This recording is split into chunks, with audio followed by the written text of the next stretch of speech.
Thanks, Mary. My name's Mike. You said I have to speak on time. Does that mean like to a certain rhythm or for a certain amount of time? Untimed. Okay.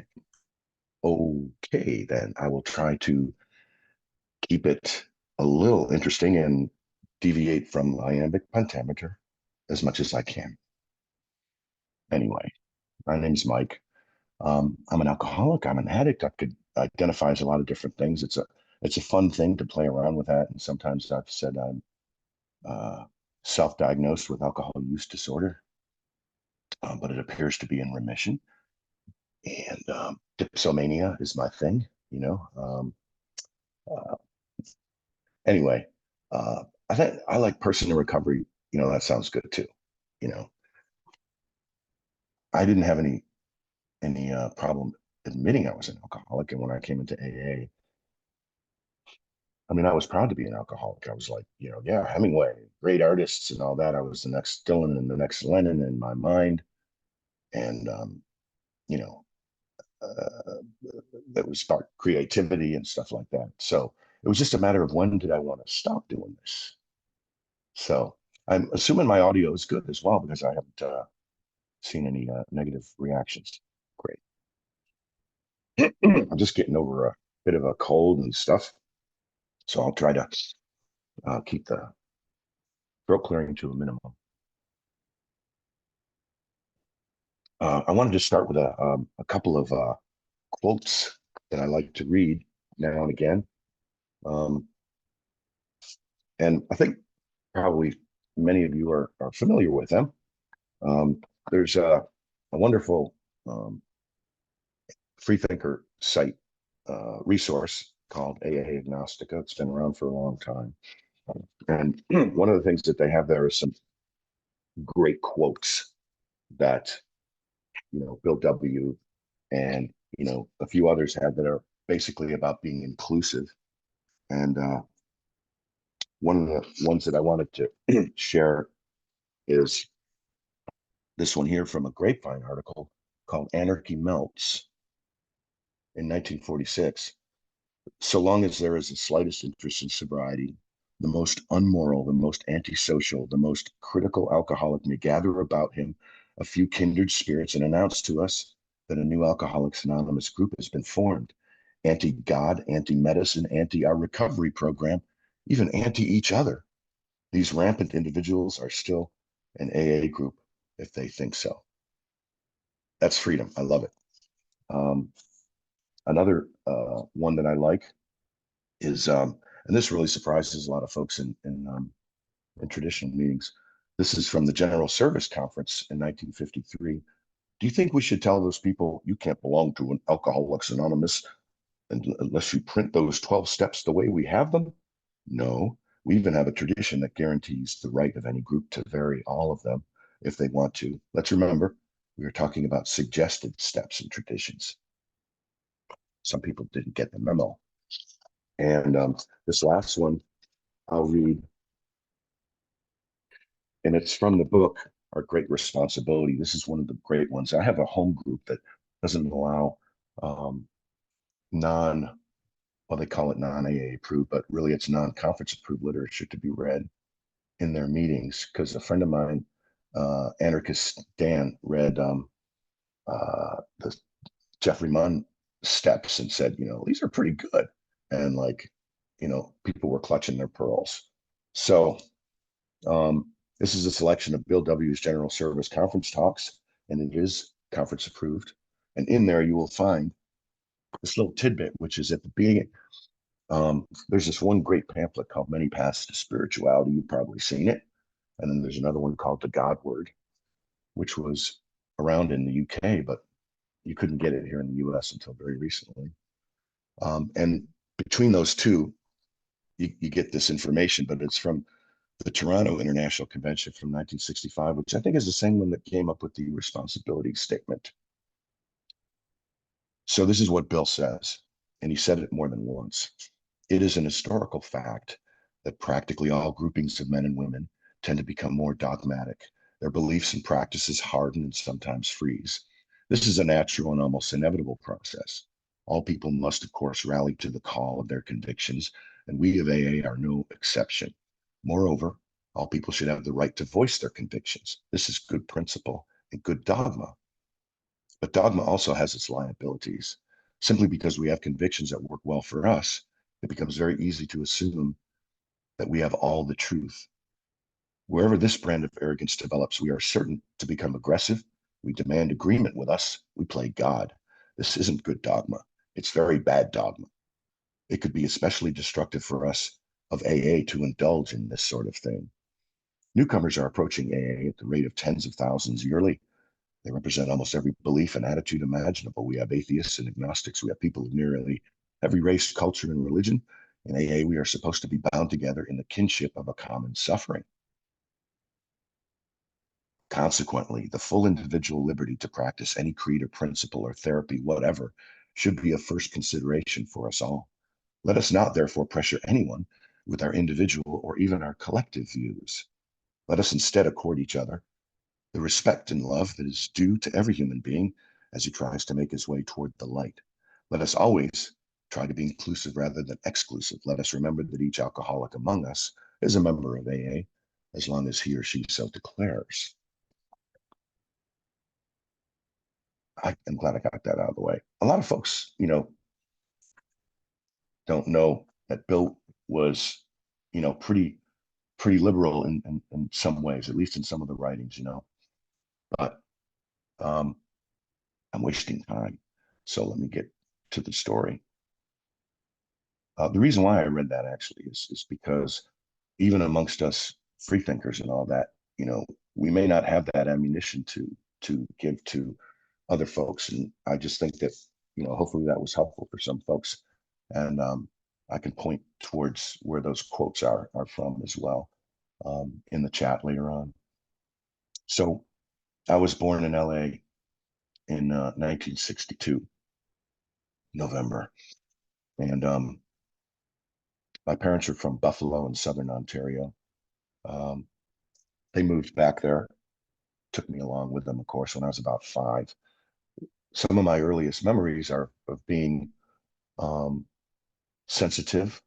My dad was kind of angry a lot and a little sort of verbally and emotionally abusive. Um, these days, I call it toxic. And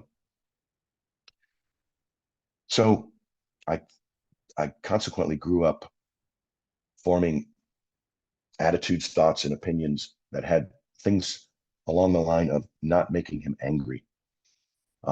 So I never really felt as though I was able to be my true self, whatever that is, if it even exists. I felt squelched.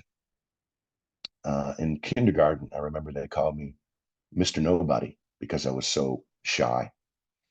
Um, Fast forward a few years, I grew up in Buffalo, nice place to bring up a family, and I wanted to. I wanted to be a good boy. I have a sister. Um, she's 2 years younger than me, and also she is dead. She died a couple years ago of ovarian cancer. Um, I and she were both adopted. Now, that's an interesting point because what it means is that I'm not related to anybody in my family, which is fucking awesome. Because, quite frankly, they are dull and uninteresting. I love them dearly, but I am glad that I am not of their ilk.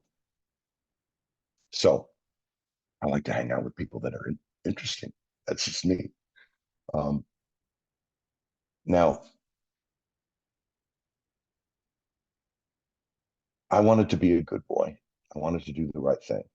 Um, I was brought up Jewish, but pretty reformed, so not very religious. And But I did go to synagogue and I did go to my cousin's bar mitzvah and I had a bar mitzvah.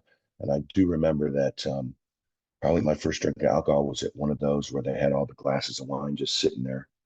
Um, Manischewitz. I remember drinking a bunch of them and then, sliding down the hallway on my slippery, slidey shoes and having fun as a, preteen or whatever, feeling that warm buzz. But it wasn't anything about killing pain. interestingly enough, I lived pretty much on MD 2020 and Fritos for a period of 6 months a few years later.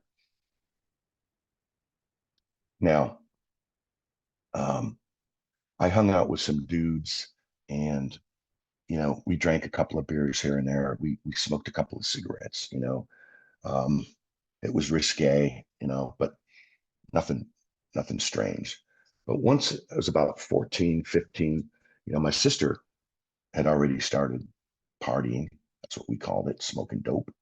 And most people I knew did, and there was the people in your middle or high school, there's the smokers, the jocks, the nerds, this, that, and the other.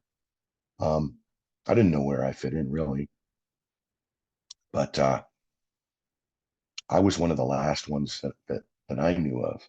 I held out, because drugs are bad for you, right? And I didn't want to do that. Um, and I kind of felt that sort of like it would it would make my mom sad, you know. Um, Now my dad, who is a stiff prick, make no mistake about it. Um, he pissed me off one night again by saying whatever and not understanding whatever. And anyway, the night before I had been with my cousins and we we they smoked, but I didn't. I was holding out. But then that night I was like, oh yeah, fuck him. And so I decided to go to the dark side. And that was where I felt that key that unlocked the secrets of the universe for me. The warm, cozy, snug feeling that I had was it felt like something fit into place. And because I'm wired a little differently, a bit neurodivergent, um, when I get into something, I really fucking get into it. So then I was into dope and I was into turning all my friends onto it, who were previously innocent like me. And I used to smoke alone because more for me. And it became a tool to make it through the day. And it was only after, I mean, alcohol was, more ubiquitous and more legal and stuff like that that I started to drink, but it wasn't something that I really was that interested in initially. But eventually I became known as the pharmacist in high school because I had a PDR, physician's desk reference, that my parents had. And so I was able to know a lot about all these different, uppers and downers and stuff like that. There was a lot of Valium, Mother's Little Helper and stuff like that going on at the time. And me and my cousin used to take a bunch and sort of disappear for hours and not remember where we were. And, coming home from, with big barrels full of dirt for some reason and, just stuff like that.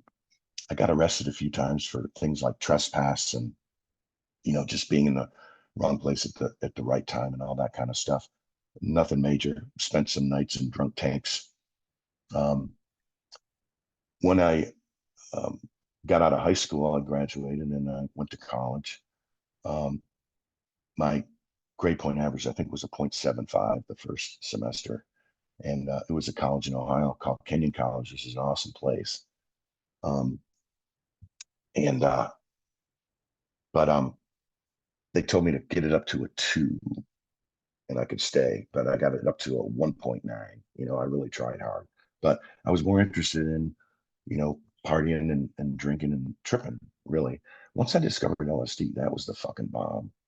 That was some shit that really made a difference. And to this day, I would say the same thing. I don't need to do it anymore because I saw what I needed to see. And what I saw was that things are not what they seem. That's really all you need to know because I thought for a long time that there was a way that they are that I could discover, through hallucinogens or through, sensory deprivation tanks or whatever, I had this theory that if a person was born into a sensory deprivation tank with no sensory input, could they have a thought? How could they have a thought? I love conundrums like that. But this is where my mind was as I was walking down the road, smoking dope and hitchhiking and drinking beer and whatnot and having fun. Um, but one of the things that happened um,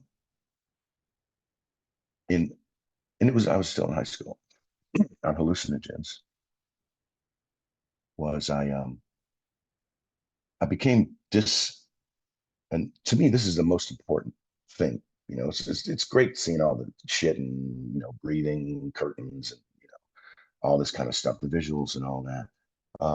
But when I became unhinged from my place in space and time and identity, that was the bomb. So I'm just walking down the street and I'm looking and I'm visually seeing the street, but then I'm like, I totally lost track of who I was, where I was, and when ever I was. And so, and it was brilliant. And then it came sort of floating back in after a few seconds. But what I took away from that is that, um, and I think about things like dementia as well and stuff like that. Our grasp on our identity is so fucking tenuous that it almost doesn't exist. It's probably a fucking illusion as far as I'm concerned. Very pervasive one. So I go with it, right? But I also realize that, you know, it's tenuous. I'll come back to that. Maybe I won't. I don't know. Anyway, I joined the Navy because I kind of ran out of options, fucked up college a few times. Um, all my friends were sort of, graduating and doing this, that, and the other. I joined the Navy. I got kicked out of the Navy after 9 months for drinking, which actually I still am pretty proud of because that is a feat. And I was on antabuse and drinking on antabuse and trying that, and et cetera, et cetera. Um, Ultimately, I went to where my parents were then, which is in Virginia Beach. I was 24, I think. This is in 87. Went to some AA meetings again, went to AA in the Navy. And I also went to an AA meeting in 1983 when I was 21 because I had just lost a job. And I thought to myself, these are friendly people. I didn't have an issue with the God thing. I don't even know if I even realized it. I took the test in the pamphlet, aced it, and I figured I'll be back. Um, I think I have a few good runs in me. And so I did. But when I ended up getting sober for a little while, maybe 3 months, I think, I was hitting maybe a meeting a week, maybe two. Didn't have a sponsor. Had a big book and a 12 and 12, I think. Um, and I was a telemarketer and I met this chick on the phone and she seemed nice. And so we sort of made a date. And after a couple of times, I'm like, I don't know how to be with somebody without being drunk. So I had a big glass of beer, one night. And then like the next weekend, another one, and then a couple weekends later, my sister came down to visit 4th of July weekend, and I was off and running for the next 6 months. She kicked my ass out. I was so sad because I would have married her, and it was better for both of us that didn't happen. Um, but you know how it is when your heart is broken. So, and the alcohol wasn't working. So I thought, well, I guess I best get my ass back to AA, and I did. And this time, the same people I went and they looked and they welcomed me back and they were happy to see me. And that was an interesting feeling because at first I thought that, these were the folks that I go there and they're there. And then when I leave, they all go out and get drunk. The joke's on me. That's what I fucking thought. I don't know why, but you know, anyway, so I decided to immerse myself in the program and I hung out with this sort of a club place where they had a bunch of meetings and I did meetings before the meetings and meetings after the meetings, and we started a clean and sober coffee house. And it was, I read all the history books at that time, and I got a sponsor, and he was enthusiastic. He was a musician as well, and you know, there was a lot of the new age stuff going around at that point in time, and Codependence Anonymous was getting big at that time. This is in the late '80s, and so I just availed myself of all these different programs and Little Al-Anon and stuff like that, and it worked for me. And the AA that I did was a traditional AA, and it worked for me. I realize now what I needed those guardrails, or I don't know if I needed them. That's what I fucking had. So it worked, right? Um, Now, my opinion is this: AA is perfect. It's only people that fuck it up. So there's really no dogma. There's a big book. You don't have to read it. There's 12 steps and 12 traditions. There's suggestions. To me, what AA really is the fellowship. And the traditions. I love to give this test to people. If you had to do away with the steps or the traditions, what would you do away with? Um, just keep that to yourself. Anyway,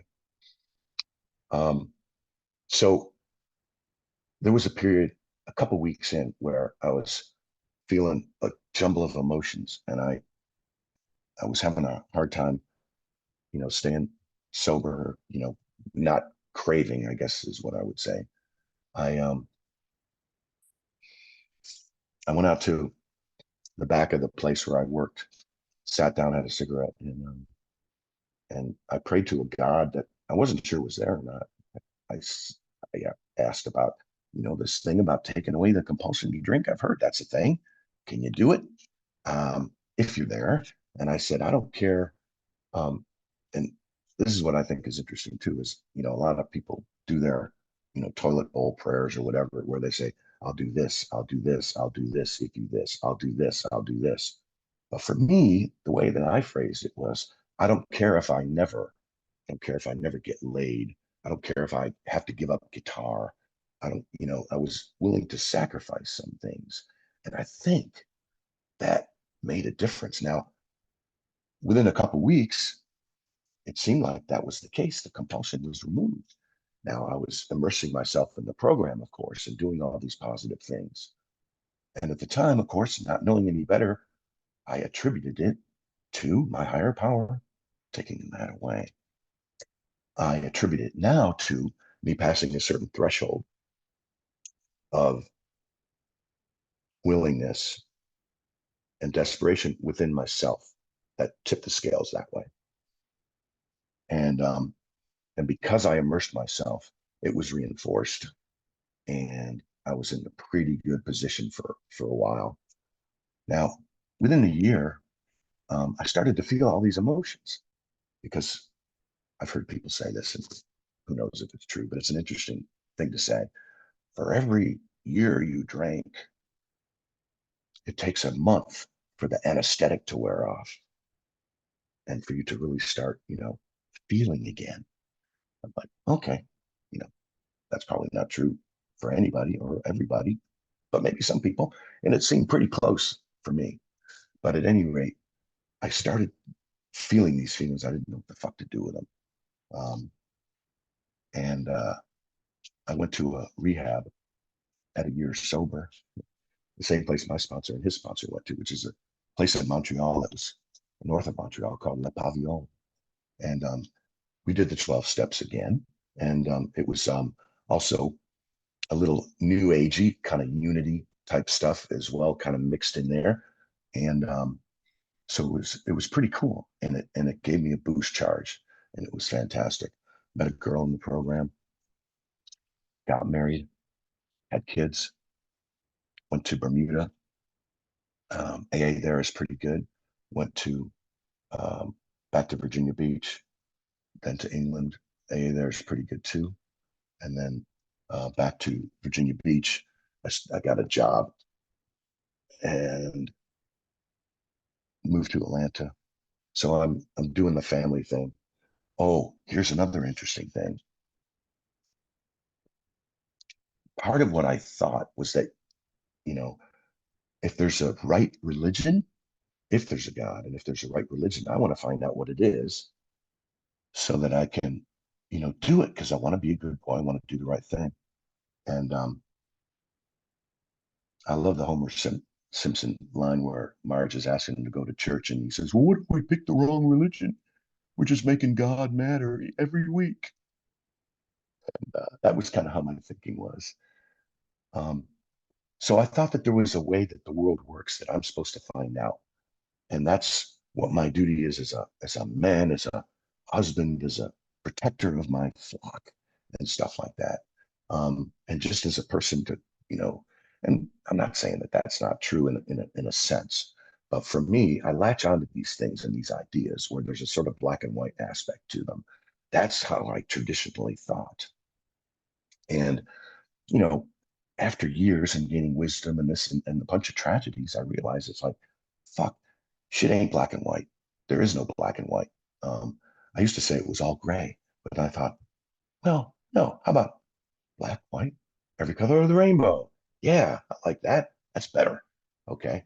Um, so perspectives changing, you know, and that's the key to where my sobriety is today is changing perspectives. And I'll get into that momentarily. Moving into more sobriety. Um, So I was doing a sort of new age kind of, um, you know, a lot of the folks in early AA were reading Emmett Fox, Sermon on the Mount and stuff like that. It's a sort of a new thought, science of mind kind of thing, where, Jesus Christ is Christ consciousness. It's not, and blah, blah, blah. And it was palatable for me and it was working. But through the years, I used to get picked up by born again Christians. And I met a few in my life.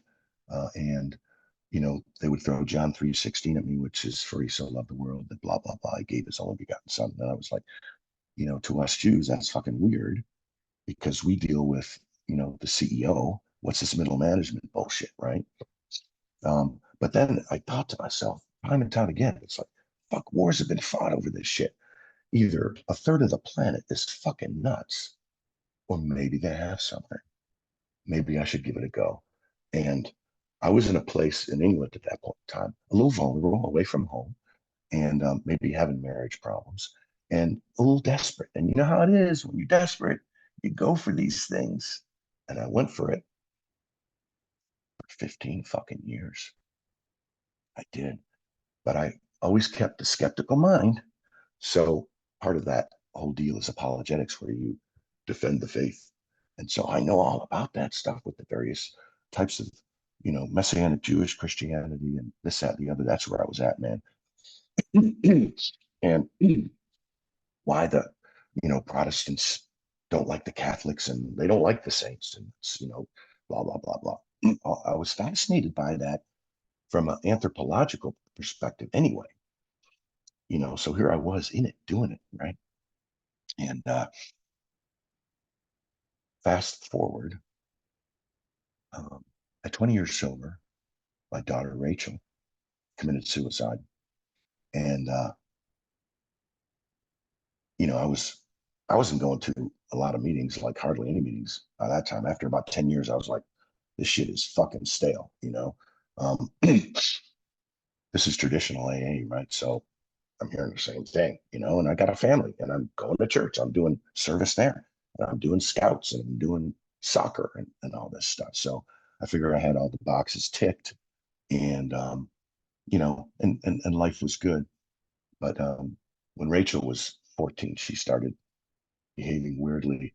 Didn't know if it was teenage angst or what, but it was probably bipolar and schizophrenia. But at any rate, one thing about Rachel is she was very good at everything she did. So there you go. Um, Grief is a bitch. Only one way to go through it, and that's to go through it, one bite at a time. So I I looked around and knew that there was support groups for this kind of thing, called up a place in Atlanta called The Link, and survivors of suicide, and the Compassionate Friends for folks who've lost a child. So me and Julie were going to these groups and doing the same thing that we do here. And the kinship of common suffering, that works here, it's a universal thing. It's about the human condition. It doesn't matter what, suffering you've gone through. There are others who have and who can help you. And then when you have, you can help others. That's fucking magic if there's anything that's magic. And I don't believe in magic, but I'll use the term loosely. That is some good shit. And that's what keeps us knitted together in some sort of way, perhaps, right? But so I knew drinking wasn't an option. I wasn't interested in drinking. I knew it would make things worse. I had to be there for Julie and my son Zach. So we had a tough time. And when Zach started, getting weird, that was fucking weird and scary. We heading for the same. So they've both been to Ridgeview a couple of times, which is sort of a little mental health rehab place. Kids these days have it so fucking tough, man. It's fucking crazy. Anyway, I don't want to digress. Where am I going with this? Shit happens. You're sober long enough, shit happens. At about 30 years sober, I got divorced. And I didn't see that coming. But, looking back on it, I'm like, that was actually a good thing. Because I wasn't able to be fully autonomous within the context of a marriage. There was no way that I could know that while I was in the marriage. But as a result of that and going through the grief of that, so the two worst things that they say can happen to you have happened to me. And so now the rest of it is a fucking cakewalk. That's the way I look at life now. On the 18th of this month, it was 36 years for me of continuous sobriety. And the reason why, and it's fucking easy now, it's because I think, not a person who needs to drink. I ask myself, well, what is it about this program that works? I mean, there's a lot of different things. But I keep getting down to the fact that I have changed. And what does that mean? Is there an I to change? I don't know. But the way that I think, the way that I behave, what I believe, these things have changed. And I think what happens is, when you do a fourth step and I did it like in the book, writing it in the columns and all that. And I think that's a useful way of doing it. It made me see where I had contributed to. It made me see that me and everyone around me were broken shopping carts, with that wobbly wheel, and then we were just bumping into each other. It was really what the fuck was going on. And when it talks about instincts going awry, I related to that. My fourth step was not a moral inventory in any way, shape, or form. It was a data gathering exercise, and that was the way my sponsor put it, and it was fucking brilliant because it had nothing to do with about me doing bad shit. Yeah, I was a fucking drunk. My brain was hijacked. That wasn't me that would have done that shit. Fuck no. So look, I know that this shit happened in 1939, and Bill came up with the steps, and I think they're fucking brilliant. For when they were done, that was the best that they had. And now we got all kinds of ways, and Bill himself said, vary them if you like. I love that. So I think the change that needed to happen, the mechanism was the steps for me. Now, there's all other kinds of mechanisms. Recovery Dharma using the Eightfold Path, very fucking cool. There's even a quote that's on AA Agnostica that where I got all those other ones from that talks about a pamphlet in Akron in 1940 that apparently Dr. Bob approved that said, you know, Christian life has no monopoly on recovery or some sort of thing like that. It said, the Buddhists have the Eightfold Path, right thinking, right, blah, blah, blah. And, that could be used as a supplement or even, replacement for the 12 steps. So for me, it is about the changing. So what do I think about that now? I think of it as keeping beginner's mind. I used to think that there was a way that had to be understood, that the way the world worked and all that kind of thing. And I no longer think that I should have known from the hallucinogens anyway that that's not attainable. Nobody can fucking know that. Reality is changing every minute, and everyone's seeing it differently and definitely remembering it differently. So who gives a fuck? All I got to do is be here now. That's all I got to do. Just be here now and be kind. So I think also being 61 helps. You go through some shit. You live enough life, and you don't worry so much about what people think of you and stuff like that.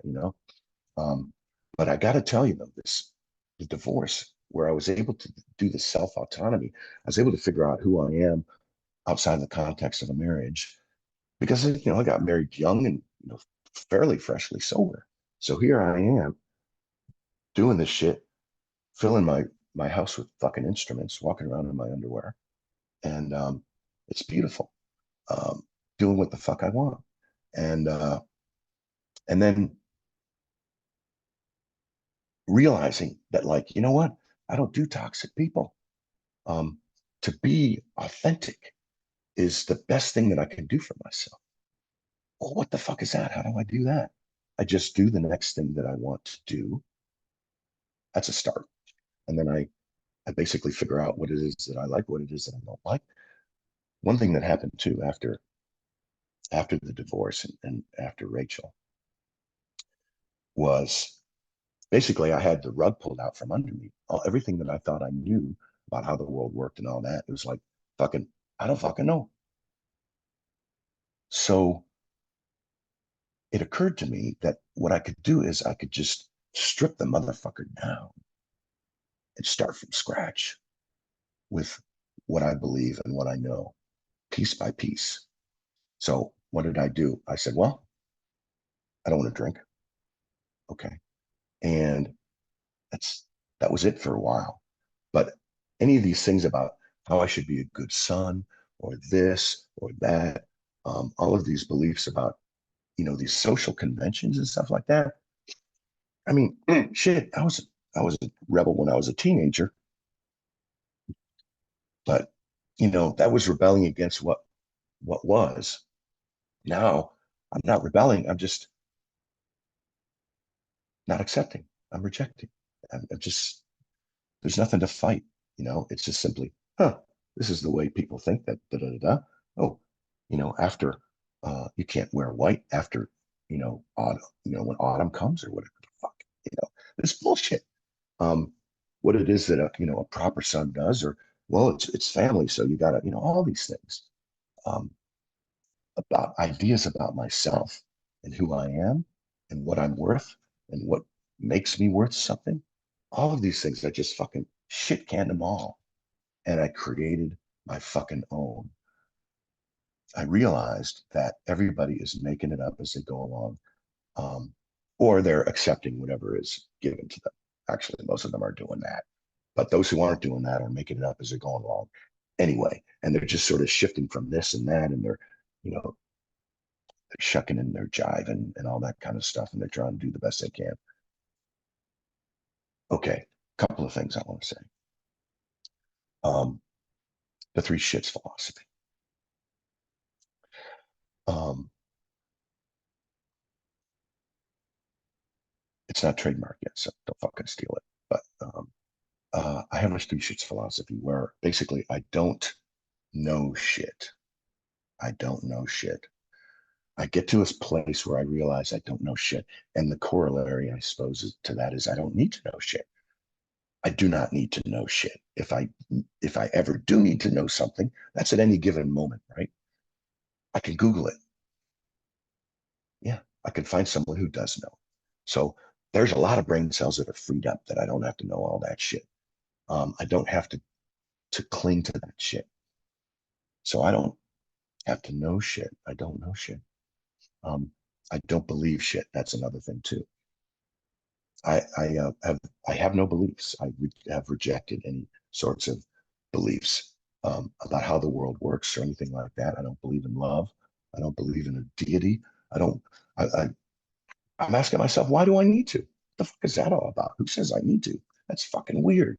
It's not something I would have come up with. You know, belief. What? Faith? Maybe that's an interesting word. What is faith? Faith that you'll pay me back $5 or something like that. I don't know.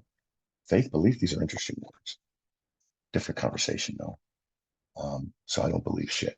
I don't hold a position on any particular um, subject whatsoever. Um, I'm almost like an alien that is watching the human race, you know, and observing. And the last is that I don't give a shit. And I mean, pretty much. So, uh, if someone says something to me or someone, I'm like, okay, it says everything about them and nothing about me. And their perception of me is their perception of me. When I realize that all these fucking perceptions, all these people are talking, we're all talking to each other, and we're pretty sure we understand what we're saying, but we're all coming away with something different, you know? So that that eases my mind. I don't have to give a shit about that. Um, and the last thing I'll say is this: uh, self-esteem is important. How do I gain self-esteem? Because a lot of us have low self-esteem, and for me, well, doing esteemable actions, that was certainly important, especially in early sobriety. And